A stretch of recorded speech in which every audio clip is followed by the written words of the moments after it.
जयपुर की रहने वाली अनुषा कुछ परेशान है। वो बेंगलुरु की एक आईटी कंपनी में काम करती हैं। साल 2020 में कोरोना संक्रमण के कारण जब देश भर में लॉकडाउन लगा तो दूसरी कंपनियों की तरह उनकी कंपनी ने भी उन्हें वर्क फ्रॉम होम की सहूलियत दी। काम घर से ही करना था तो वो अपने शहर जयपुर वापस लौट गईं और बीते 3.5 साल से जयपुर में ही रहते हुए वो जॉब कर रही हैं। लेकिन कल ही अनुषा के पास उनकी कंपनी के एचआर डिपार्टमेंट से ईमेल आ गया। अगले महीने से उन्हें वापस दफ्तर बुलाया है। इतने लंबे समय के बाद वापस बेंगलुरु लौटना उनके लिए एक नई शुरुआत करने जैसा था। अनुषा जैसे गुरुग्राम में एक मल्टीनेशनल बैंक में काम करने वाले प्रणव भी हैं। 2020 के बाद करीब 2 साल उनकी कंपनी ने उन्हें वर्क फ्रॉम होम दिया, लेकिन 1 साल से उनकी कंपनी हाइब्रिड मोड पर है। वे सप्ताह में 2 दिन ऑफिस जाते हैं, बचे 3 दिन वो घर से ही काम करते हैं। अब उन्हें भी हफ्ते के 5 दिन दफ्तर आकर काम करना होगा। प्रणव और अनुषा जैसे ही हालात लाखों आईटी प्रोफेशनल्स के हैं। आईटी कंपनियों में वर्क फ्रॉम होम कल्चर अंतिम दिनों में है। भारत की सबसे बड़ी आईटी कंपनी टीसीएस ने 1 अक्टूबर के बाद से अपने सभी कर्मचारियों के लिए हफ्ते में 5 दिन दफ्तर आकर काम करना अनिवार्य कर दिया है, यानी कंपलसरी कर दिया है। ऐसा करने वाली टीसीएस अकेली कंपनी नहीं है। विप्रो ने भी अपने कर्मचारियों को हफ्ते में 3 दिन ऑफिस आकर काम करना अनिवार्य कर दिया है। अब सवाल ये उठता है कि जब बीते 3 साल से घर पर बैठकर काम चल रहा था, तब आईटी कंपनियां कर्मचारियों को दफ्तर बुला क्यों रही हैं? कंपनी की ऐसी क्या मजबूरी है और इसे लागू करना खुद कंपनियों के लिए कितना मुश्किल भरा काम है? कर्मचारियों को वापस दफ्तर बुलाने के पीछे एक बड़ा कारण मून लाइटिंग रहा है।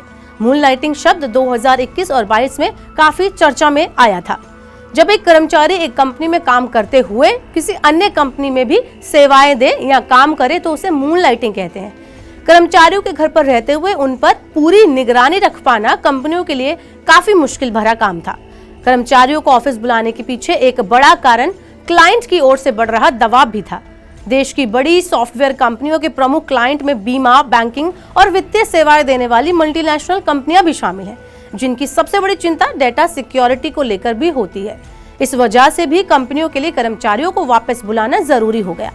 अब सवाल उठता है कि कंपनियों ने अभी कर्मचारियों को वापस बुलाने का फैसला क्यों किया? तो इसका जवाब नौकरियों को लेकर बदलते ट्रेंड से मिल जाता है। कंपनियों का मानना है कि भारत और वैश्विक स्तर पर नौकरी छोड़ने की दर अब कोरोना से पहले के स्तर पर आ गई है।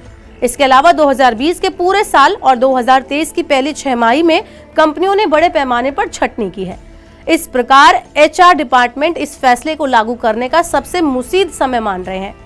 वैसे इस फैसले को लागू करना सभी कंपनियों के लिए इतना आसान नहीं है। टीसीएस जैसी कंपनी के करीब 40 से 50% कर्मचारी ऐसे हैं जिन्होंने नौकरी ज्वाइन करने के पहले ही दिन वर्क फ्रॉम होम किया था। रिक्रूटिंग एजेंसियों के सर्वे में भी ये बात सामने आई है कि कई कर्मचारी नौकरी ज्वाइन करने से पहले वर्क फ्रॉम होम या हाइब्रिड वर्किंग की शर्त रखते हैं।